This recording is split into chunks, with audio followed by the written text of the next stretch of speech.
जो जो जो जो जो जो जो जो जो जो जो जो जो जो लाने जो जो जो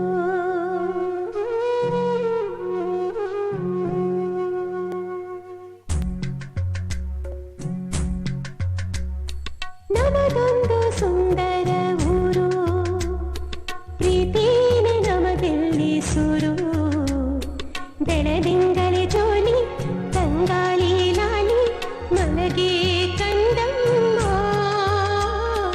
ಜೋ ಜೋ ಜೋ ಜೋ ಜೋ ಜೋ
ನೋಡು, ನಿನ್ ಮನಸ್ಸು ನೋಯಿಸ್ಬೇಕು ಅಂತಾನೋ ನಿನಗ್ ಬೇಜಾರ್ ಮಾಡ್ಬೇಕು ಅಂತಾನೋ ನಾನು ನಿನ್ನ ಬೈದೆ ಅಂತ ತಿಳ್ಕೊಬೇಡ.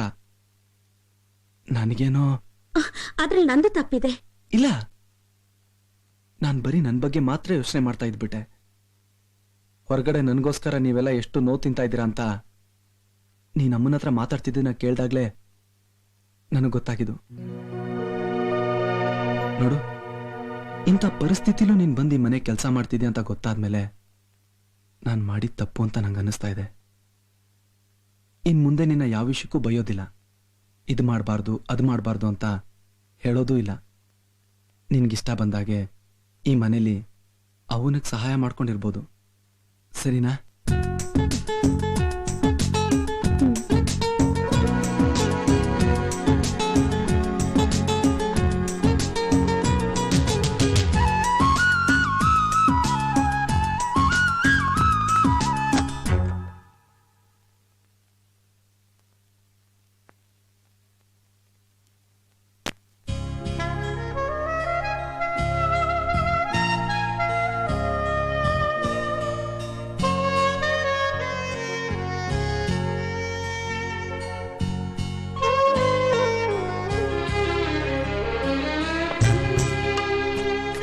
ಒಂದ್ ನಿಮಿಷ, ಇಲ್ಲಿದ್ದ ಫೋಟೋ ಮತ್ತೆ ಗಿಫ್ಟ್ ಎಲ್ಲಿ? ನಾನೇ ತೆಗೆದು ಈ ಫಿಶ್ ಟ್ಯಾಂಕ್ ತಂದಿಟ್ಟೆ. ಯಾವ್ದನ್ನ ಮರಿಬೇಕು ಅದನ್ನೇ ಕಣ್ಮುಂದೆ ಇಟ್ಕೊಂಡ್ರೆ ಹೇಗ್ ಮರೆಯೋಕ್ ಸಾಧ್ಯ? ನೀವ್ ನೋಡ್ಬೇಕಾಗಿರೋದು ಕೆಟ್ಟ ನೆನಪುಗಳನ್ನ ಮರಳಿಸೋ ಬೇಡದ ವಸ್ತುಗಳನ್ನಲ್ಲ, ಮನಸ್ಸನ್ನ ತೆಳಿ ಮಾಡೋ ಹೊಸ ವಸ್ತುಗಳನ್ನ. ಮನಸ್ಸಿನ ಪ್ರಶಾಂತವಾಗಿಡೋದಕ್ಕೆ ಇದನ್ನ ನೋಡ್ತಾ ಇದ್ರೆ ಟೆನ್ಷನ್ ಕಡಿಮೆ ಆಗತ್ತಂತೆ.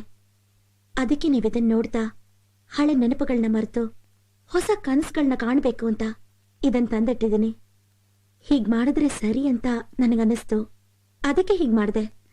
ದಯವಿಟ್ಟು ತಪ್ಪಾಗಿದ್ರೆ ಹೇಳಿ, ಇದನ್ ತೆಗೆದು ಬೇರೆ. ಬೇಡ, ಪರವಾಗಿಲ್ಲ, ಹೀಗೆ ಇರ್ಲಿ.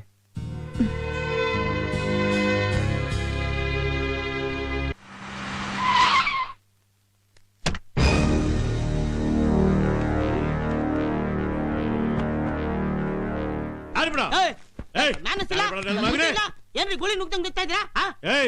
ಅದನ್ನೆಲ್ಲ ಹೋಗಿ ಅವನ ಹತ್ರನೇ ಕೇಳ. ಎಲ್ಲಮ್ಮ ಆನಂದ, ಆನಂದ, ಆನಂದ, ಆನಂದ. ಯಾರಪ್ಪ ನೀವು? ಯಾಕೆ ಕೂಗಾಡ್ತಿದ್ದೀರಿ? ಯಾಕೆ ಹಿಂಗ್ ಕೂಗ್ತಾ ಇದೀವ? ಸಾಕು, ಮತ್ತೆ ಸ್ಟೋರಿನ ರಿಪೀಟ್ ಮಾಡಿ ಹೇಳಕ್ಕಾಯ್ತದೇನಮ್ಮ? ಮೊದ್ಲು ಅವನ ಆಚಿಕರೆ, ನಮ್ ಹೊಟ್ಟೆ ಉರಿತಾ ಕೂತದೆ. ಅಲ್ಲಪ್ಪ, ನಿಮ್ ಹೊಟ್ಟೆ ಉರಿ ಅಂತ ಕೆಲ್ಸ ನನ್ ಮಗ ಏನ್ ಮಾಡ್ದ? ಏನು ಮಾಡ್ಲಿಲ್ಲ ಕಣಮ್ಮ. ನೀನ್ ಎತ್ತ ಮಗ ಅದಕ್ಕೆ ನಮ್ಮ ಹೊಟ್ಟೆ ಉರಿತಾ ಇರೋದು. ನಾವು ಲಕ್ಷಾಂತರ ರೂಪಾಯಿ ಬಂಡವಾಳ ಚೆಲ್ಲಿ ಸ್ಟುಡಿಯೋದಲ್ಲಿ ಕಾಯ್ತಾ ಕೂತಿದ್ರೆ ನನಗ್ ಮೂಡಿಲ್ಲ. ನಾನೆಲ್ಲೋ ಹೊರಗಡೆ ಹೋಗಿದ್ದೀನಿ ಅಂತ ಸುಳ್ಳು ಹೇಳ್ಕೊಂಡು ತಿರುಗ್ತಾ ಇದ್ರೆ ನಾವು ಹಾಕಿರೋ ಬಂಡವಾಳ ನಷ್ಟ ಆಗ್ತಾ ಕುಂತದಲ್ಲ, ಅದನ್ನ ಯಾವ ನನ್ನ ಹೆಂಡ್ರ ಮಗ ಕಟ್ಕೊಡ್ತಾನಮ್ಮ.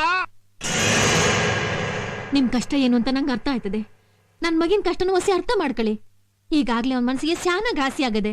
ಹಂಗಂತ ನಾನ್ ಮುಂಡ ಮುಚ್ಕೊಳಕ್ ಆಯ್ತಾ ಇದ್ದೇನಮ್ಮ. ರಾಮನ್ನ ಸೆಬರಿಕಾದಂಗ್ ಕಾದು ಕಾದು ಸಾಕಾಗೋಗ್ಬಿಟ್ಟದೆ. ಫೋನ್ ಮಾಡಿದ್ರೆ ಒಂದ್ ಕರೆಕ್ಟ್ ಆದ ಉತ್ತರ ಕೊಡಕ್ಕಿಲ್ಲ. ಡೆಲ್ಲಿಗೆ ಹೋಗವ್ನೆ, ಮದ್ರಾಸ್ಗೆ ಹೋಗವ್ನೆ, ಬಾಂಬೆಗೆ ಹೋಗವ್ನೆ ಅಂತ ಈ ನನ್ನ ಮಗ ಸುಳ್ಳು ಬೇರೆ ಬಗುಳ್ತಾನೆ. ನೋಡೋ, ಕೊಟ್ಟಿರೋ ಟೈಮ್ನಾಗೆ ಕರೆಕ್ಟ್ ಆಗಿ ಬಂದು ಆಡಂಗಿದ್ರೆ ಆಡ್ಲಿ, ಇಲ್ಲ ಅಂದ್ರೆ ಅಡ್ವಾನ್ಸ್ ವಾಪಸ್ ಬಿಸಾಕಮ್ಮ.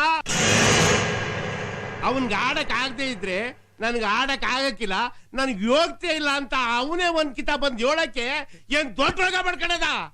ದೊಡ್ಡ ಮನ್ಸ ಯೋನಯ್ಯ, ದುಡ್ಡು ಹಾಕ್ದೋನು ಅನ್ನ ಕೊಡೋ ದಣಿ ನೀನು ಅಂತ ನಾವು ಮರ್ವಾದೆ ಕೊಟ್ಟು ಮಾತಾಡಿದ್ರೆ ಏನ್ ನಿನ್ ಮರ್ವಾದೆ ಬಾಯಿಗೆ ಬಂದಂಗ ಮಾತಾಡ್ತಿಯಲ್ಲ.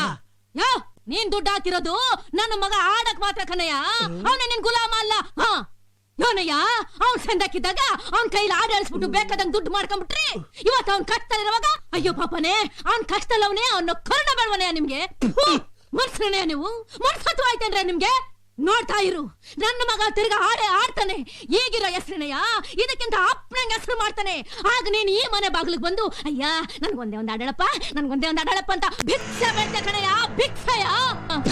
ನನ್ ಮಗನೇ, ಮತ್ತೆ ಹೇಳ್ತೇನೆ ನಿಂಗೆ, ನಾನು ಆಡಕ್ಕೆ ಗಂಡಸನ ಕರ್ಕೊಂಡ್ ಬರ್ತೀನಿ, ಬೇಡ ಮಗಮತ್ ರಫಿ ಕರ್ಕೊಂಡ್ ಬರ್ತೀನಿ, ಅವನು ಬೇಡ ಕಿಶೋರ್ ಕುಮಾರ್ ಕರ್ಕೊಂಡ್ ಬರ್ತೀನಿ ಅಂತ. ನನ್ ಮಗನೇ ಬಜಾರಿಗೆ ಚಂದಾಗಿ ಓಡ್ತಾ ಇದ್ದೆ ಕೂತ್ರೆ ಅಂತ ಹೇಳ್ದಲ್ಲ, ಈಗ ನೋಡು ಹಾಕೊಂಡು ಎತ್ತ ಕೂತವ್ರೆ. ನಿನ್ ಮಗನ ಆಚಿಕರಿ, ಇಲ್ಲ ಅಂದ್ರೆ ನಾನೇ ಒಳಗ್ ನುಗ್ಗಿ ಡೀಲ್ ಮಾಡ್ಬೇಕಾಯ್ತದೆ. ಯಾವನಯ್ಯ ನೀನು? ನಮ್ಮನೆ ಒಳಗ್ ನುಗ್ಗಿ ನನ್ನೇ ಡೀಲ್ ಮಾಡ್ತೀನಿ ಅಂತ? ಆನಂದ, ಅವನ್ ತಪ್ಪು ಮಾಡ್ತಾವನೆ ಅಂತ ನೀನು ತಪ್ಪು ಮಾಡ್ತಾ ಇದ್ಯಾ? ಇದು ನಿಂಗೆ ಮುಂದುವರ್ಸದ್ ಬೇಡ. ಮೊದಲು ಇವ್ನ್ ಯಾವಾರಕ್ಕೆ ಒಂದಿಷ್ಟು ಎಳ್ಳು ನುರಿ ಬಿಟ್ಬಿಡು. ಅದ್ ಯಾವತ್ ಹಾಡು ಹೇಳ್ತೀನಿ ಅಂತ ಅದನ್ನ ಹೇಳ್ಕಳ್ಸು. ಹೇಳೋದ್ ಕೇಳೋದೇನಿಲ್ಲ ಕಣವ, ಈ ವೈನ್ ನಾ ಆಡಕ್ಕಿಲ್ಲ. ATS ಅವ್ರು ಕೊಟ್ಟಿರೋ ಅಡ್ವಾನ್ಸ್ ಜೊತೆಗೆ ಇನ್ನೊಂದ್ 10,000 ರೂಪಾಯಿ ಸೇರಿಸ್ಕೊಡು. ಮೊದ್ಲು ಜಾಗ ಖಾಲಿ ಮಾಡ್ಲಿ. ನಿಂತಾವ್ ಕಾಸು ವಾಪಸ್ ಇಸ್ಕೊಂಡು ಕೇಸ್ನ ಕೈ ತೊಳ್ಕೊಂಡ್ಬಿಡ್ತೀನಿ ಅಂತ ತಿಳ್ಕೊಬೇಡ. ಪೇಪರ್ನವ್ರನ್ನ ಕರೆಸ್ತೀನಿ, ನಿನ್ ಹಿಟ್ರಿ ಎಲ್ಲ ಹೇಳ್ತೀನಿ, ಗ್ರ್ಯಾಂಡ್ ಪಬ್ಲಿಸಿಟಿ ಕೊಡ್ತೀನಿ. ಯೋ, ಪೇಪರ್ನವ್ರಿಗಾದ್ರೂ ಹೇಳ್ಕೊ, ಪೋಸ್ಟ್ ನ ಪ್ರಿಂಟ್ ಮಾಡಾದ್ರೂ ಅಂಟಿಸ್ಕೊ. ನಾನೇನು ಮಾಡ್ಕೊಳಕ್ಕಾಗಲ್ಲ, ಹೋಗಯ್ಯ. ಇನ್ನು ಏನ್ ಕೇಳಿಸ್ಕೊಂಡಿದ್ದ? ದುಡ್ಡಿಸ್ಕೊಡು, ಓಟು ರೂಮಿಗೆ ಬಾ, ನಿನ್ಗೆ ಐತೆ.